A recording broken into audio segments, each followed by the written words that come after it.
Hello everyone.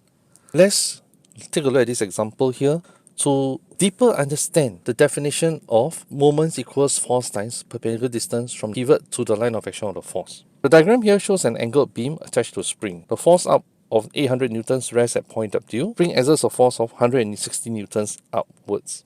And in the diagram you can see there's another 280 newtons at the other end of the structure, and all the dimensions here are given. So over here, we're going to calculate the anti-clockwise moment and the clockwise moment. Now right over in this question, you're already given this is the pivot. So this point is the pivot, which we represent with a triangle. Pivots are usually represented with a triangle. And in the earlier question, if you recall, this 160 newtons is actually upwards, direction upwards. So first, let's calculate the anti-clockwise moment. So pay close attention because at this point, there are quite a few things to absorb here.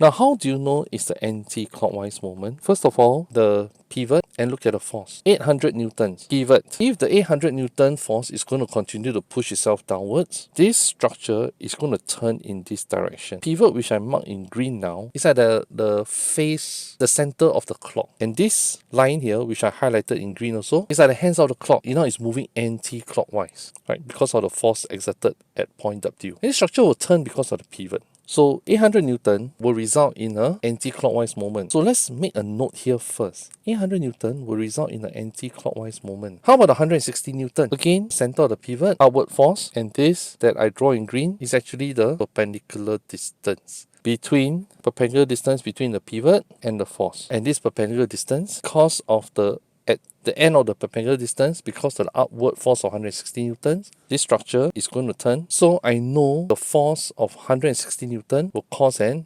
anti-clockwise moment. Let's take a look at the other one, 280 newton. 280 newton is acting down. Pivot, which I'll go and highlight in purple now. That's where the pivot is. When I extend the length to the right to get a perpendicular distance, it's 280 newton now. Because of the pivot, the 280 newton is going to turn in this direction. Pivot is the part where it doesn't move, and the whole length will just turn about the pivot. And so 280 newton is actually the clockwise moment. Okay, I'll now erase all the lines to illustrate another point.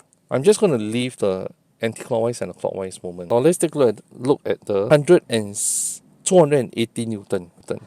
Note that the definition refers to perpendicular distance from the pivot to the line of action of the force. Now the force is exerted at the top. And why is it called line of action of the force? Because the force is exerted at the top, but if I were to extrapolate the line downwards, it's going to meet up with this distance here, 8 centimeters, and it's perpendicular. That is why the perpendicular distance is between the pivot and the line of action of the force, right? Not between the pivot and the force, between the pivot and the line of action of the force, right? So that's how I emphasize line of action of the force. So anti-clockwise moment.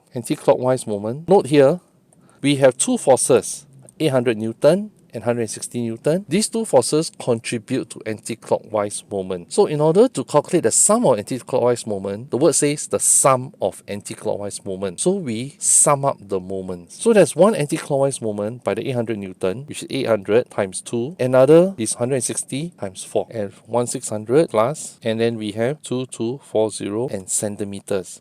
So the unit is Newton centimeter. Clockwise moment is equals to 280 times 4 plus 4.